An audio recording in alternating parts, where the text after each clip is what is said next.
The Dice Tower is made possible by listeners like you. Thank you for your support. And by Cool Stuff Inc. Cool Stuff, in stock at CoolStuffInc.com. The Dice Tower, episode 517. Megagames.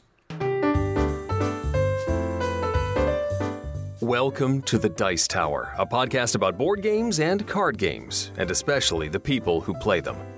On today's show, Tom and I discuss some of our recent plays, including the new Terraforming Mars maps and the dice crafting game Dice Forge.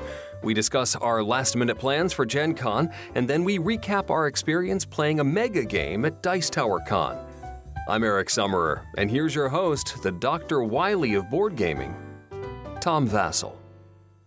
Is this Wile E. Coyote? No, Dr. Wily, the villain from Mega Man, because we're going to be talking about Mega Man games. That's fine. I thought that might be who you meant, but why was there an E in it? I spelled it wrong? You did. Because I don't usually spell it. Garbage. I'm just saying that if someone's going to call me out in every live game show about my spelling, this must be reversed. No, I call you out about your pronunciation. See? Oh, that happens everywhere. There's nothing I can do about that. Actually, that is true. I did give you a lot of grief about your spelling. So, all right, you got me. You got me good, Vassal. All right, folks. This is an interesting time of year. Yeah. First of all, we are a week and a half away from Gen Con when you're listening to this. Oh. Yeah. No, wait. No, Gen Con is this week, right? I'm super confused. Gen Con is next week. You're a week away from Gen Con. That's right. Hearing this. Okay, so you're a week away from Gen Con as you listen to this. The Tuesday before Gen Con, you will say, where is the show? And there will not be one, because our next show will be the show we record at Gen Con, and it will be uploaded over the weekend. So it will be delayed. Yes. But that means it will be closer to the follow-up show. And yes. As for the future, you're going to have to listen to our live show in Gen Con to see what Eric and I have decided to do. Indeed. So that's coming up. If you have not yet signed up for our live show at Gen Con, let me see if there's any seats left. Yeah, this might be a useless announcement. No, there was over 100 the last time I looked, and I don't know how. You shouldn't wait till the last second to get tickets for these things, should you? Oh, there's only 89 left. Doesn't seem like a good idea. Oh, no, there's only 89 left. Well, there still might be some room. Okay, but listen, you definitely can come by our booth at Gen Con. Now, there's a couple reasons you're going to want to do that. First of all, just so you can say hi to us. We'd love to say hi to you. We're at booth 2539, by the way, 2539. I know that because 39 is the last few digits of all Eric's passwords. Yeah, no. Changing those. No, his passwords probably have 1701 in them somewhere. But anyway, so come by our booth just to say hi. We're going to have lots of people there.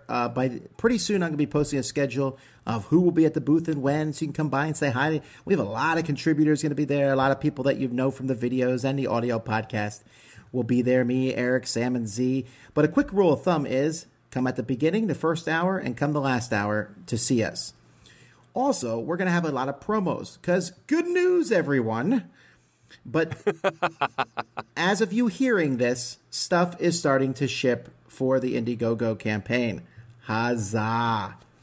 Huzzah, indeed. So that stuff will be out there. But if you're looking for some of that stuff, we'll have some of the extra of it at Gen Con itself. I can't do pickups at Gen Con just because of logistics. It's a real nightmare to do something like that. But we will have some of those promos and some of our older promos and things from previous years and playmats and dice towers and things like that. Goody. Also, if you come by the booth, there's a free promo card for everybody who comes by for Viral. Ooh. Viral is the new Dice Tower Essentials game that's being launched at Gen Con from Arcane Wonders.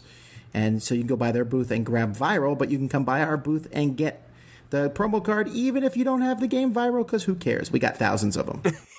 Yeah, why not? Use it as a bookmark. Hey, man, it might work. Sign it. Pretend you're Tom Vassell. So anyway, we do hope you can come to that. And that's not the only show that I'm doing at Gen Con. I'm also doing a video editing show, video editing tips and tricks. I'm doing that along with Jeremy Salinas from Man vs. Meeple and my own editor, Derek Porter. It's confusing. I get it. Derek's and Eric's. No, so anyhow, so our next show is going to be a live show, and that's going to be a lot of fun, and you'll just have to wait and see. But there will be announcements made at it. There will be a game show, and who knows, there might be singing. But of what kind and what sort, you will find out. That's all very mysterious. Maybe we'll get Eric to sing at the cruise. If you come on a cruise ship, Eric promises to sing you a personal lullaby, each and every one of them. Just not necessarily at night, and they might be very, very short. Hello. Done. Go to sleep. That's it. You got to ask the captain to do it over the PA system. Sir, I need to do something to help me out a lot.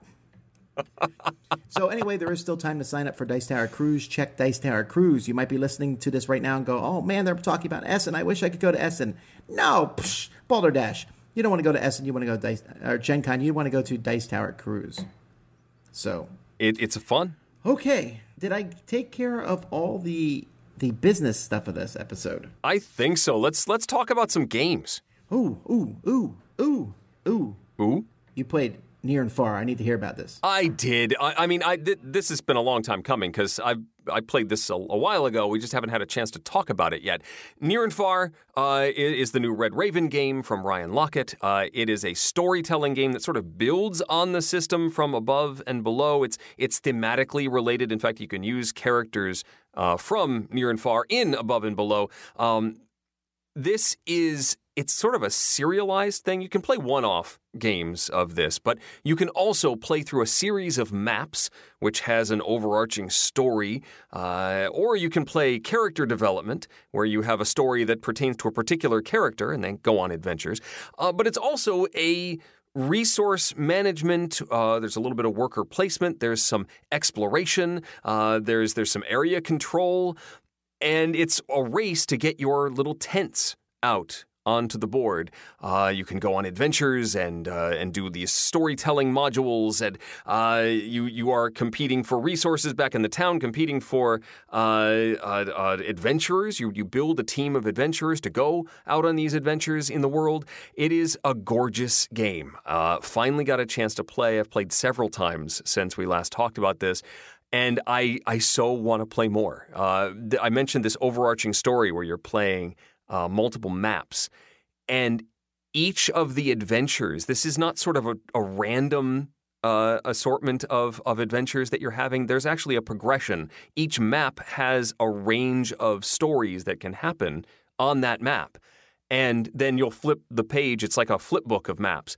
And you'll move on to the next map and play a different range of stories that build upon the previous range of stories. You may have characters that come back, and events that you triggered in one map may trigger side quests that now you are on a progression to advance that particular story. So I want to play more just so I know what happens next. But it's also a rather engaging quest for victory points and this resource management and getting your tents out on the board and an efficiency engine as you try and earn more points than your opponents. Building, crafting items. There's some drafting that goes into all this stuff. This is a world that Ryan Lockett has built, and much like Above and Below, there's that nice storytelling engine that goes with this, but this one feels like a solid game that works as well as the storytelling. This is not just a storytelling game, it's just, a good portion of this. I am well enamored with Near and Far and can't wait to play more and want to show it to everyone, and it's so pretty. It really is. Near and Far, huge thumbs up from me. Well, that's fantastic. Since you're starting with such amazing games, I'm going to start with worst and go to best. Okay. Now, one game that has not gotten a ton of love from board gamers, but has really sold well with a lot of people, is Saboteur. This is from Mayfair Games now. I think Z-Man had it originally. It was Amigo, wasn't it? Amigo. Yeah, but did Mayfair have it originally in America? I actually don't know. Okay, well, someone had it. It doesn't matter. Mayfair has it now. Saboteur is a game in which you are trying to build together a network of tunnels to get some gold, yay, as dwarves. Except one or more of you as saboteurs trying to mess people up. Eric, have you played this? Oh, yes. And I played Saboteur 2 as well. Okay, Saboteur 2 wasn't quite more the same, but it was close. Right. It expanded it to, I think there were 3 teams instead of just 2. Yeah. So Saboteur the Duel decides to take that into a 2-player realm. Interesting. Where you both have a dwarf, and you are going to be placing tunnels, trying to connect to gold, and get points that way by connecting to gold, and playing negative cards on each other to stop each other.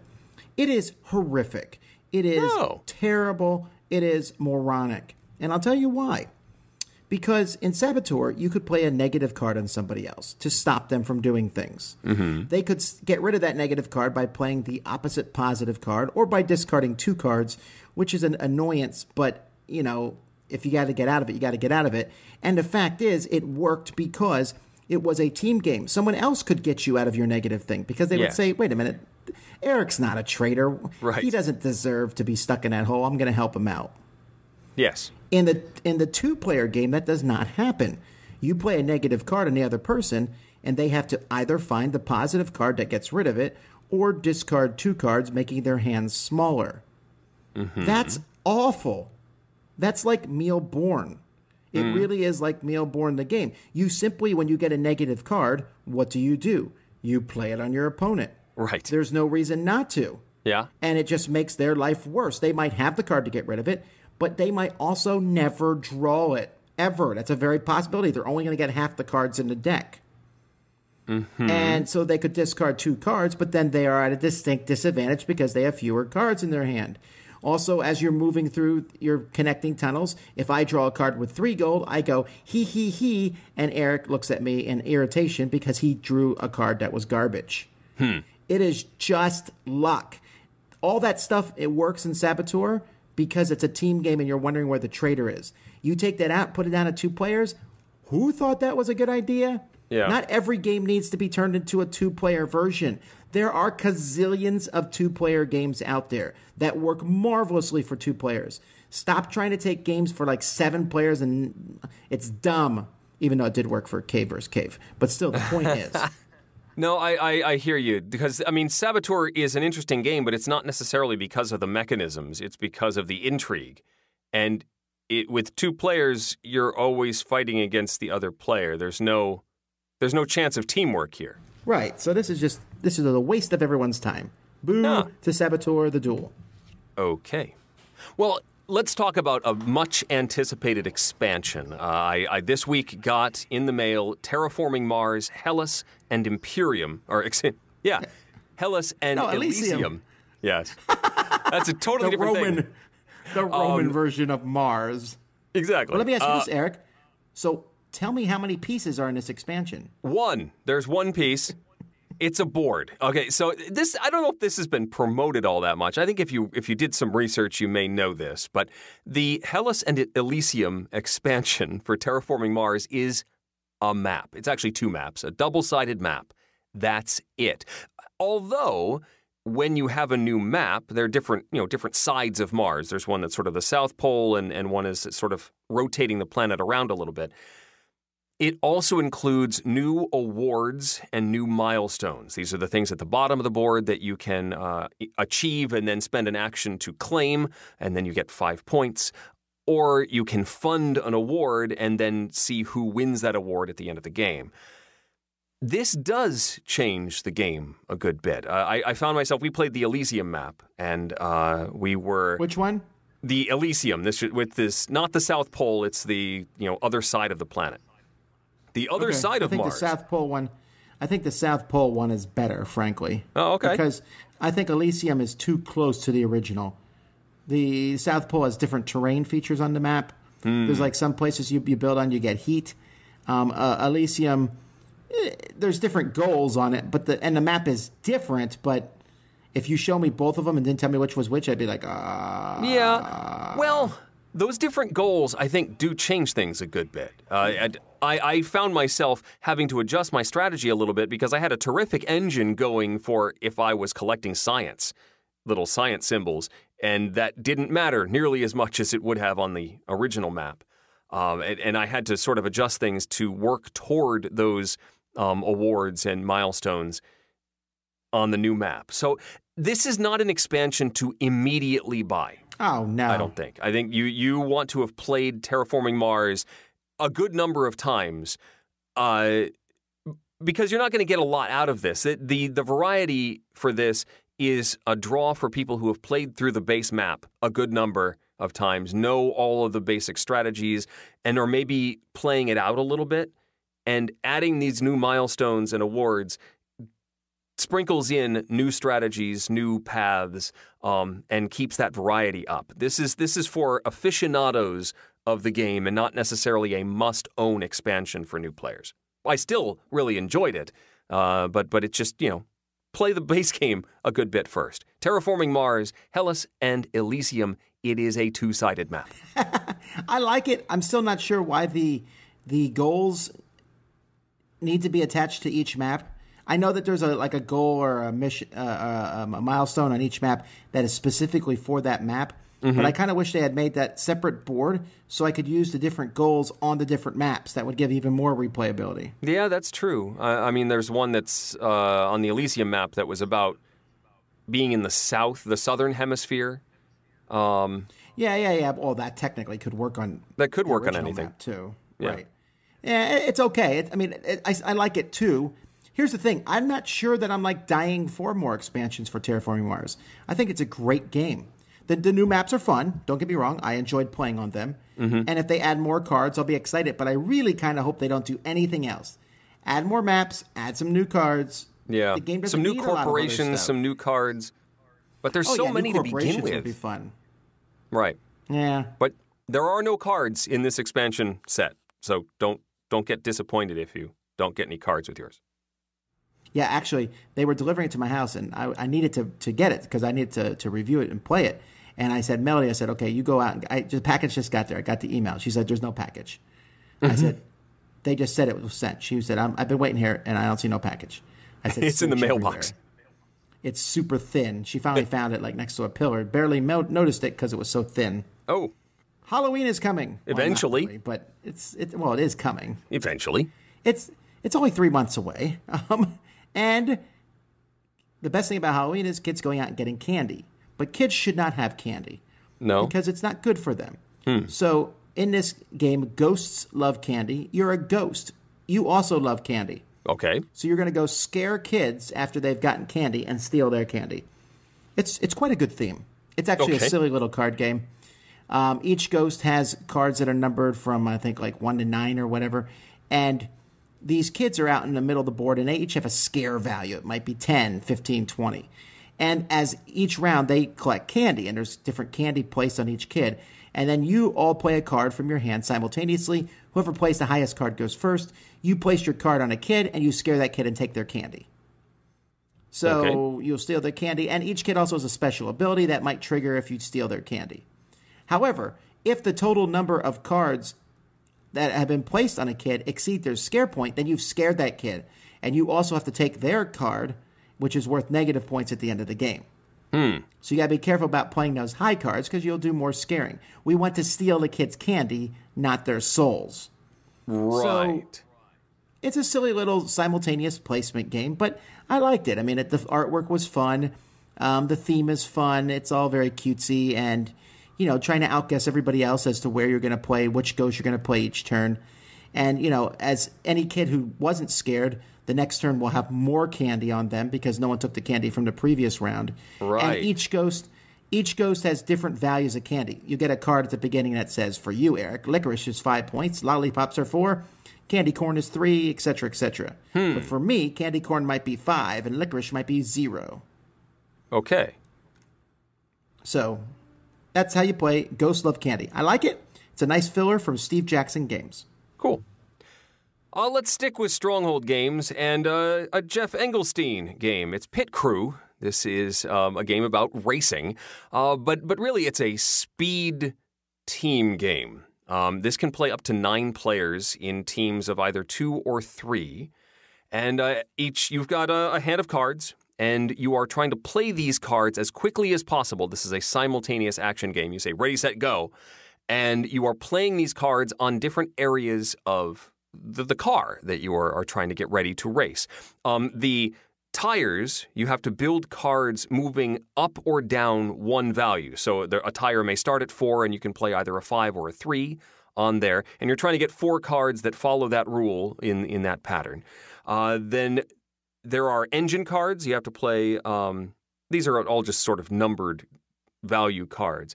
And you have to play pairs on the engines. You have to play a certain number of cards that add up to a rather large number, like 27, 29, in the fuel tank. Once these things get completed, you can place a card on them and say, we're done with this. And once all of those things are done, you then get to start rolling a die. And every time you roll a 6, you get to move your car forward 1 space. Meanwhile, everybody else is trying to complete their cars as well. And once only one player is left, still trying to get their car ready, and they finish, that ends the movement round. And then you evaluate everybody's cars. And if you've made a mistake in those placement rules, you're going to let everyone else move forward spaces. Also, you get a turbo bonus if you manage to, there's only 2 colors of cards. There's black cards and white cards. If you manage to have all the same color in, say, a tire or on the engine, etc., you get a bonus movement. And then you continue with 3 rounds of play. If you're also behind, you're going to get first chance of some game-breaking rule-breaker cards. So, stuff like bad nachos that are going to hurt one of your opponents and make them not draw as many cards. It is a quick, silly game that has that push-pull of, do I rush through and start rolling the die, knowing that I might make a mistake or two?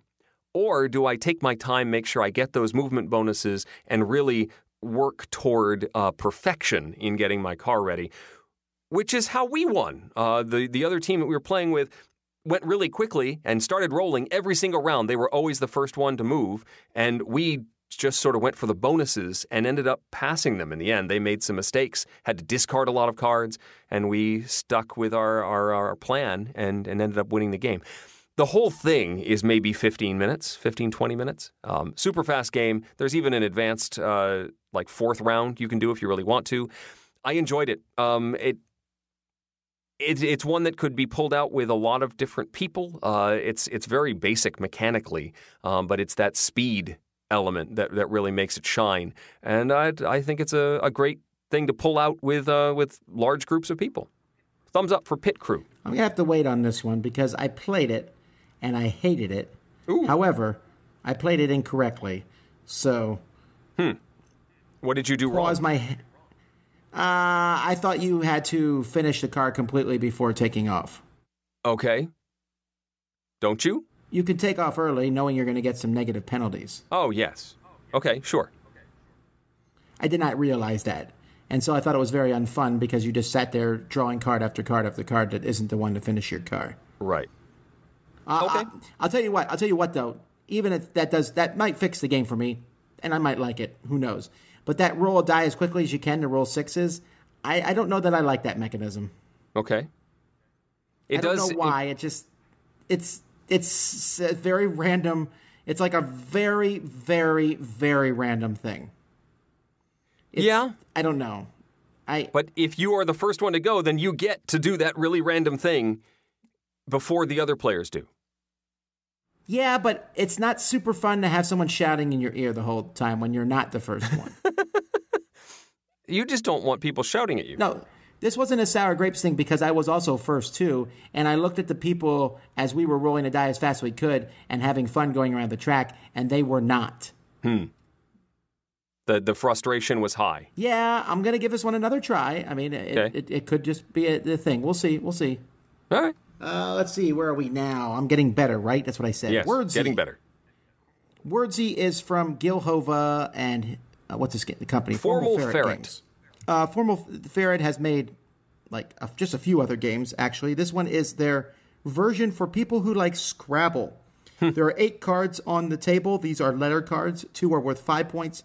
2, 4, 2, 3, 2 points. They're randomly placed out there. Some cards are worth bonus points if they are a letter that's not used enough, even though it should be like V. And so as soon as these cards are turned face up, you start the round, and everyone is going to write a word using as many of the letters as they can. And if you use that letter in your words, you will get the points for that letter. So you want to think of a big word. You can use letters that aren't even there. Right. So if, there's 8 letters there, but you could have a 15-letter word. That's fine. Wow. The first person to find a word and write it down grabs a timer, and then everyone else has to finish their word before that timer runs out. And then you score your words. You get points for them, however many points they're worth. And if the first person had the most points, they get a bonus. And if someone else beat the first person, they get a bonus. You do this 7 times. After 7 times, you get your 5 highest word scores plus all your bonuses. Most points wins. So it's good. It's still obviously going to reward someone with a bigger vocabulary. But I like the fact that you're not constrained by the letters that you have, like Scrabble. Right. You have those, the letters on the rack, I got to think of a word with these. And also that whole, I know every 2-letter word in the Scrabble dictionary. Well, right. Too bad for you. You're going to get whooped at Wordsy. Because 2-letter words get you nothing, maybe 10 points at the most. So I like it. It has a very dignified look to it, right? The game doesn't look exciting, but I don't think it's meant to. I think it's meant to look like this is a word game of great power and joy. So if you like Scrabble, I think you will like Wordsy. Have you played this? I haven't played Wordsy, but I did. This is a reworking of Prolix. Have you played that one? Oh, yeah, I have played Prolix. I was curious what the difference was. Well, talk about your next game, and I'll quickly look up Prolix and tell you. I looked over some people's shoulders playing Prolix, but I haven't played Wordsy yet. So the last one I want to talk about is more of an activity or a puzzle than a game. It's called Logic Cards. This is from Brain Games. And the one I've played is for kids, but there's also some adult, more advanced cards as well. Logic Cards are quite simply a deck of cards that have some sort of logic puzzle on them, some sort of sequence. You have to figure out the next thing in the sequence. One of these things is not like the other. Figure out why. There's some sort of answer that you need to figure out. And then you flip the card over and the answer's not there, because it uses an app. You have downloaded the app and loaded the particular deck that you have, and you simply show the card to your phone's camera, and your phone then animates the card. It's this weird augmented reality thing, and it actually, you can see your hand holding the card, and it animates the card and explains why the answer is the answer.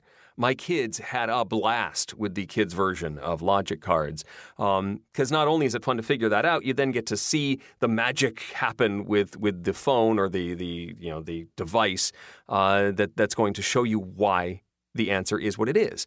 And the kids' versions are pretty simple. They come in 3 different difficulty levels, and I tested them all out, and they're relatively simple. But for kids, it's a great activity, good for the car or anytime you have to wait. And because it's so small and you've got your phone with you already, you can easily pull this out and use it as a time filler that gets the brains moving as well. So I was fascinated by this whole app, but the puzzles are good too, with Logic Cards from Brain Games. Speaking of puzzles and stuff, I know I didn't put this on a list here, but I've been playing the roller coaster challenge puzzle from Think Fun. Have you seen that? No. Oh, it's amazing. It's like, Think Fun makes all those puzzles Rush like Hour Rush Hour and all that yeah. jazz. And this is one where you put part of a roller coaster together, and then you have to figure out how to put the paths down and stuff. And then you roll a little roller coaster card down it and see if it works. Cool. And if that gets boring, you can simply just make little roller coasters. Make roller coasters. Yeah. No, I mean, that's really what it is. It even comes with a loop. It's super fun.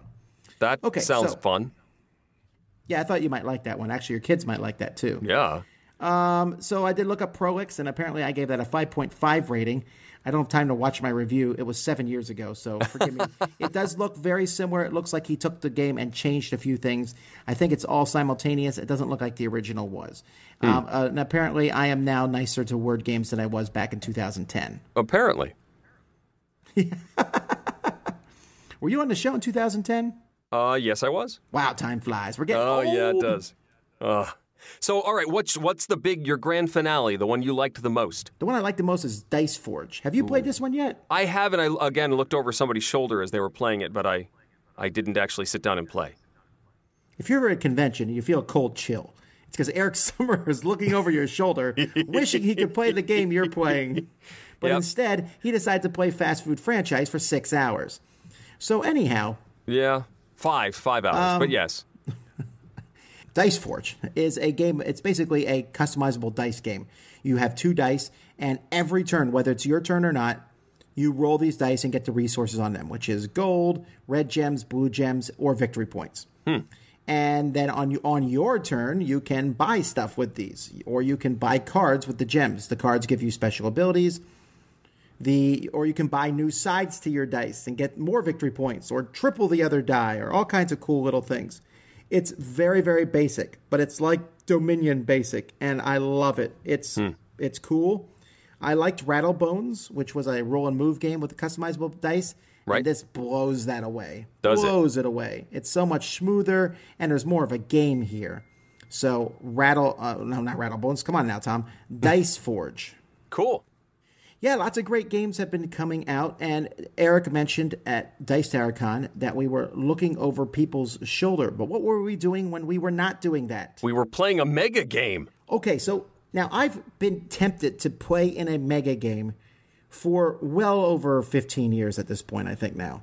I've just been dying to do it because they've been running them at Origins, which is the only convention I went to for a long time. Right. And they were talking about this big war game, and you can go in and you could be the president of the United States or a secretary of Russia, and different events would happen. And every time I was like, ooh, let's do it. Oh, it's 8 hours. I don't know. Oh, there's a 4-hour one. 4 hours is kind of long. And then I went and watched a mega game at PAX Prime, and it was so much fun watching and everything. I said, we got to do this. Let's get some people from the Dice Tower together and do one at Dice Tower Con, but can we not make it 8 hours? So they agreed to do a 3-hour one for us. A 3-hour tour. It was like a 3-hour tour. Eric was in it. I was in it. Z Garcia was in it. Crystal, I think, was in it. Hunter and Rebecca, Gary Pope. There was a lot of different Dice Tower people. Ambi was in there as well from Board Game Blitz. That's right. And so they put everyone on. We're gonna spoil this one. Okay, this one is called Future Tense, and it was run by Livewire Lab. And if you don't want to know anything about this game, then just skip to the end of the episode. Okay. Right, because we're gonna spoil what happened. But because we want to talk, because here's the deal. There's a lot of these mega games going on, so you can go play in all of them, and this doesn't spoil all of them. Also, the Future Tense game is in flux. They're still making changes to it. In fact, we heard people who were in it earlier in the Dice Tower Con weekend that had a different experience than we did, playing it on Saturday. And actually, I would play this exact same game again. You know, and I wouldn't feel like I would, except for, I guess, I know there's a traitor now, but... So they put each of us on a team. I want to say there was 8 teams. That seems right. Sounds right. It might be 6. 8 or 10 teams. No, there was not 6. It was either 8 or 10. Probably 8. So each team had a color. And actually, they didn't give us much more of a backstory than that. I was kind of hoping for a backstory. No, they sort of said, here's your team. Here's what you'll be doing. So you sort of split into not groups, but you assign each person a role in your organization. Right. So you have 5 to 6 people on a team. And then you sit down, and one person was the leader. The leader is going to go play on this giant map board like Risk or type thing and move units around, actually closer to diplomacy, as you issue orders for what all your units are going to do. And you might fight other units by playing cards from your hand. Then there was a diplomacy element where they would go and vote on different laws and argue and discuss which laws. Like a model UN sort of thing. There was a currency one where you're trying to get money. I think this was one you were, Eric? I was in the resource collection area where it was a lot like Pit. It was basically playing Pit. And if you got a complete set of 10 cards of the same type, then you won that round, got a victory point for your team, and also got a whole bunch of resources. And we played 2 rounds of that, so you would turn in your best set of cards. If maybe you got 7 out of the 10, you could turn those in for resources, or you could say, I think I can do better next round, and hopefully do better and get more resources, or possibly fewer resources. And that was all spent to do other things in the game. There was also a gambling section where people were playing like high-stakes poker somewhere, and so all these things are going on, and yet you are basically allowed to either, not usually in the middle of your mini game, but between mini games, you can literally go talk to any other person in the game. Right. Yeah, So there would be a segment of like the play phase when everyone was doing their role and doing their mini games, and then there'd be a diplomacy stage where everyone would just sort of mingle. Right, and so you're mingling and you're talking and you're trading these cards. And the thing about this game is it has some rules, but they're very loosey-goosey, which normally I'm opposed to. But the people who run the game will say, you basically go to them and say, can I do this? And you can make up anything. Yeah. So at the very beginning of the game, my team decided to be evil. We didn't know what our motivation was, so we decided to be evil. I was going to be just an evil dictator who had some morals, but just was evil in general. And spreading rumors about everyone. Well, I just wanted to see what would happen. Uh-huh. So I went to the guy running it, and I said, we were playing this, and there was apparently some like alien nasty life forms that were kind of creeping in, like fungus. I don't even know what it was, but it was like hurting the planet. And you could get points by destroying it, and we were trying to push it back. And I went to the guy and I said, can we make it worse? Why should we make it better? Let's make it worse. And so he let us do that. And meanwhile, Z actually was trying to make it worse so that the aliens could show up. Right. He was his team was a traitorous element. We didn't know that, but then we soon realized that someone was working with the aliens. And at first we thought it was Tom because he was. Meanwhile, Z is cackling in the corner because Tom's doing all the hard work. Did you actually suspect us of being traitors? We knew you were up to something because you started spreading a lot of rumors about who was doing what. And how did you know we were spreading those rumors, though? I paid good money to keep that quiet. During the diplomacy phase, a lot of people started coming over to us and saying, Tom is saying these things about you. And then you'd call me over and say something that didn't necessarily jive with what others were saying to me. And for whatever reason, just everything that I heard about you was not really Well, actually, I wasn't necessarily trying to actually, I was trying to destroy your team. But the reason for that was because your team was playing so underhandedly, like the whole on the map I was at, the whole thing was like, oh, well, you should go after this person, you should go after that person, and yet continue to spread all over the board. It was that garbage move, and I hate that in a game. And so I was like, let's kill blue. All right, and then it didn't help that the green team was led by Hunter, who apparently turns into a berserker. He was just like, oh, I'm going to kill everyone. Tom, you crossed me. And so I had to smack him down military-wise because I could. Right. And then I was betrayed by your team, I'm telling you. So I don't feel like I was wrong there.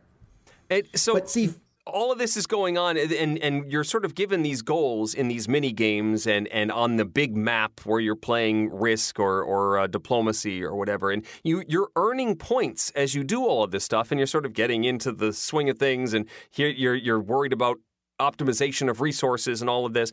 Meanwhile, this overarching story is starting to evolve with these alien forces that are destroying the planet and adding carbon monoxide to the atmosphere. And, there seems to be much more going on in the story than simply doing well at the mini games. Yeah, and it's really, and they make announcements every once in a while, and you look around and you watch people's faces because we were slowly getting pieces to something. We didn't know what it was. Yeah, I should back up actually because before we played this game, like a day or two earlier, a mysterious gentleman approached me and said, hey, you're playing the Megagame with us, right? I said, yeah. He handed me a black envelope.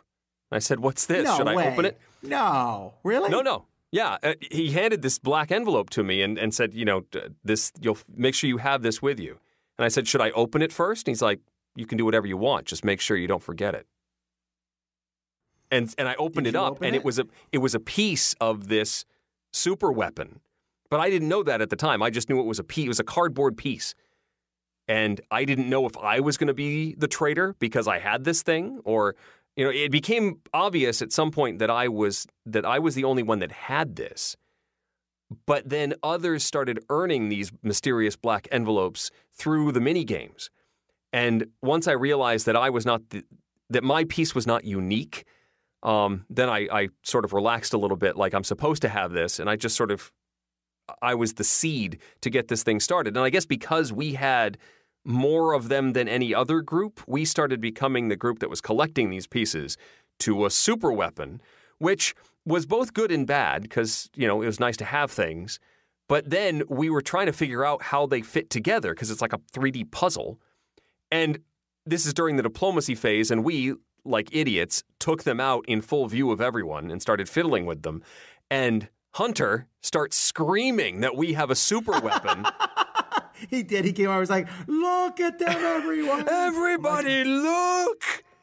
And we're like, we got nothing. We don't know what it is. Because me and Hunter were like pretending to be, we had started the game antagonistic, and I said, let's continue this, but I'm going to stab Blue first chance I get. And then he's like, they're building a super weapon. I'm like, first of all, what morons traded them all those parts for that super weapon? I had 2 parts of it, and I wasn't giving them up, although I ended up doing so at the very end of the game because aliens were there, and for crying out loud, we got to fight the aliens. Right, yes. Because I was, I had to play my character to the tilt. He's a xenophobic guy, right? If nothing else, he wants to destroy everyone else, but if nothing else, man will win. We can't let these filthy aliens on the planet. Right. Yep. So I was trying to, play all this up for the camera and everything and play the correct thing. I only wish I had more motivation at the beginning. Like I knew my backstory and like how I knew everyone else in the game and such. See, if I played a historical one, I think I could do it more easily. You'd have a little bit more basis to role play with, yeah. Yeah, so I was kind of just making everything up, but I actually didn't know what other people were, so I was just pretending. Right, and the designers, the folks running it, were saying, yeah, if you want to come up with backstory stuff, go ahead. Just let us know, and we'll tell you how it fits in. At one point, Tom paid the folks running the game, the proctors, to come over to me, force me to roll a die, and then walk away mysteriously, just so that folks would think I was up to something. I was so confused. This guy's like, hey, Mr. Summerer, can you roll this die for me? I'm like, it's a 3. Okay. And he walked away. I had no idea what was going on. It was just all a ruse. It meant nothing. See, I'm actually really disappointed because as the game went by, I was like, man, there's so many things I could have done because you literally can do anything. Yeah. And it's like a role-playing game. It's really closer to a role-playing game than a board game, I think. Yes. Yeah. Oh, I mean, the mini games were very board game-like, but the overarching thing, I guess this is one of those situations where I didn't know how much leeway I had. I was sort of just following the regular sequence of events and didn't even consider the sorts of things that, Tom, you were trying to push. There was one in-game traitorous moment that was quite striking. You mentioned that Z's group was ultimately the traitorous group. And at one point, they had, I think, 4 different groups convinced that they should form an alliance. And this is in one of those like voting areas where they would split up resources and then vote on. They had to vote who split up the resources, and then they had to vote who got first choice. And this group of 4 somehow colluded to put all of the resources in one pile, except for one for everybody else. And then the idea is that they would then split the resources that were in the giant pile, leaving those that were outside the alliance getting almost nothing. But in order to make this actually happen, one team had to have all of the resources to bid in the first place. And they gave all the resources to Z's team, who then betrayed them all, took all the resources for themselves, and ran away cackling. We had a very sheepish team member come back to our team at that point. I heard a lot of yelling. There was a lot of yelling. But the game was very good-natured. I didn't see anyone actually get mad in the game at all. No. I mean, I was more confused like he was gonna have than a vein angry. pop out of his head. Yeah, that's true. And also, I mean, I kept like, who's the bad guy here? Because I'm pretending to be the bad guy, but who actually is the bad guy? And I guess there really wasn't one. And at the end, we were like, Eric's team, we all decided to back him anyway, which was stupid and dumb because I hate his team. But but we ultimately had the weapon. Mega lasers, right. Yeah. Unfortunately, because my helping destroy the environment almost worked, but for some reason the other teams at the last minute made this huge effort to push the environment back. Mm-hmm. I was like, wow, how did that happen? So maybe next time I'll play a good guy. So what did you think of it? This is the first time for both of us. I've seen them before, but this is your total newbie entry to it. Yeah. I mean, I enjoyed it as a novelty. I don't think this is something that I'd want to do a lot of. It was a good amount of time, and I didn't like not knowing what was happening. It wasn't like I had a giant, that I had a sense of a puzzle that needed to be solved or a specific goal to follow. This was, go play these games and things will become evident at some point. You'll figure it out eventually. And so that fog, I didn't necessarily enjoy. I'd rather know what my goal is. It's possible had we read the packets ahead of time, we would have known a lot more. Maybe. I think I talked with folks that that were on my team about they had read the packets, and it was the same stuff that they had in front of us at the very beginning of the game. It just explained what the roles were and what the games were going to be like. Yeah. Okay. Well, if I actually would like to do one of these again.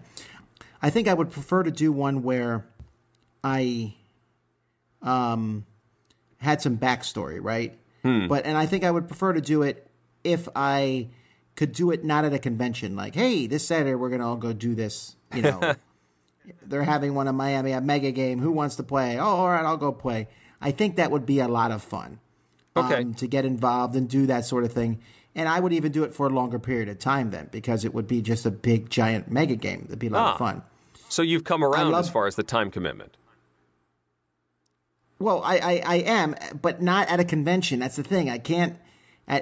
What convention am I willing to give up 8 hours of my time? And the answer is none. I mean, we can't at this point. Well, yeah. Because we have so many things. I guess we could, right? You can make time for whatever you want. Right. But and Dice Tower Con is probably the best time to do that, just because our schedules are a little better. We had free days, basically, whereas in most other events, we're manning a booth of some sort. Yeah, but at Dice Tower Con, we really should be going around being hosts, too, though. It's true. So you got to be careful about that. But you know what? It was really fun. You could see the edges of the game. You could see it wasn't perfectly done yet. It was one of their newer games, and that's fine, because I thought they did a good job keeping everyone in line. And it was entertaining as all get out. I'm telling you, it was 3 hours, but those were fast 3 hours. Oh, they went by very quickly, yes. I was like, wow, it's already over? Wow, it just went by so quickly. The narrative was, you could tell that it kind of needed another hour for it to be fleshed out too, though. I think it ended a little bit more abruptly, but yeah, we looked around and said, "Oh, is this the last round? Great, okay." I think you should try this out, folks, if you've never done one before, and don't worry about not knowing what you're doing. You get in there, your teammates will be on your team, and I think it will be fun. If you don't know what you're doing, you just ask people, say, "What should I do now?" and they can give you some ideas of where you should go. And your options are pretty limitless. You'd be like, I'm just going to sit here and collect resources, and then suddenly be like, I have 100 resources. What am I going to do now? You really could do that sort of thing. So yeah. I don't know. It was fun, and I wouldn't mind doing it again. Yeah. My only complaint is that actually solving the overarching game didn't relate to who won the game at the end. We had this massive story happen, and making the right decision didn't give us any sort of victory points as far as who won the game. So we didn't win, even though we saved the day. That bugged me. Yeah, well, maybe you should have saved the day in a better way next time. Maybe. Yeah, but see, when it came down to it, I didn't even care who won. No, it's true. I was more caring about the narrative, like what happened in the course of the game, and some of the hilarious things I pulled off over that game. And it irritated me that I didn't pull off more shenanigans. Next time, it's going to happen. Great. Thanks for the warning. Yeah, but if people see me in the game, they'll be like, kill him.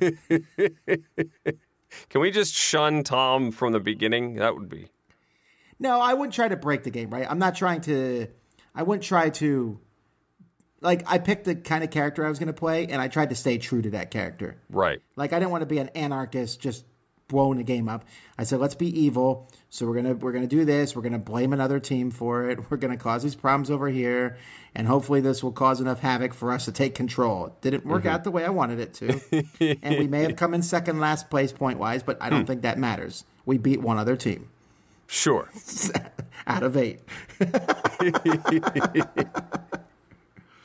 But I really like the open-ended negotiation. Anybody can come up to you, talk at any time. Yeah. At first, I had my own team talking to me, and I'd be talking to the other leaders that I was fighting with and stuff. And then a treasurer would come up to me from another corporation. And someone would just come up to me and be like, you need to talk to the blue team. I'm like, why? Why? What are they? It was crazy. Very hush-hush. Yeah. All right, folks. Well, that's about it for the end of this show. Please come by and see us at Gen Con if you're coming. We'd love to say hello to you there.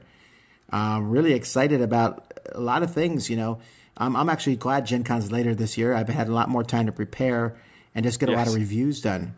Don't forget, we do have a video section of our channel, so you'll want to check out all the different videos there. Lots of reviews.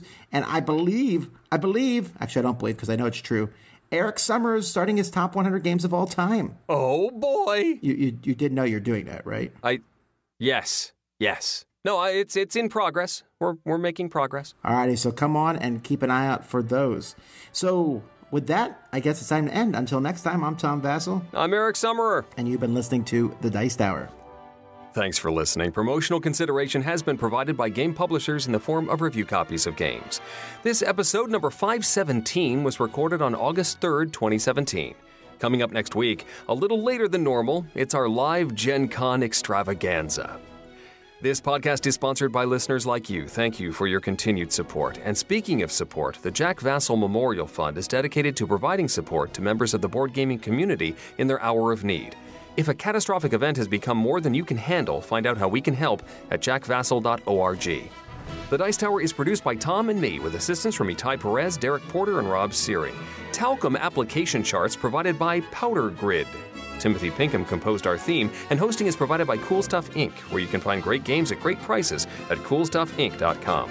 Let us know what you think of the show by posting to the Dice Tower Guild at BoardGameGeek.com, following the Dice Tower on Twitter, or by emailing us at dicetower@gmail.com. And don't forget to visit the other shows in the Dice Tower network, including Flip the Table, congrats on the end of a Bandstastic 5-year run, The Broken Meeple, Start Space, The Game Pit, The Secret Cabal Gaming Podcast, and Board Game Blender. Find out more at dicetowernetwork.com.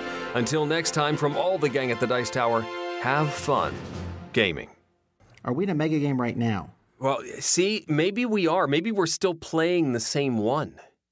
They never said we were done, right? No, it's one of those nightmares where you wake up and you're like, it never ended.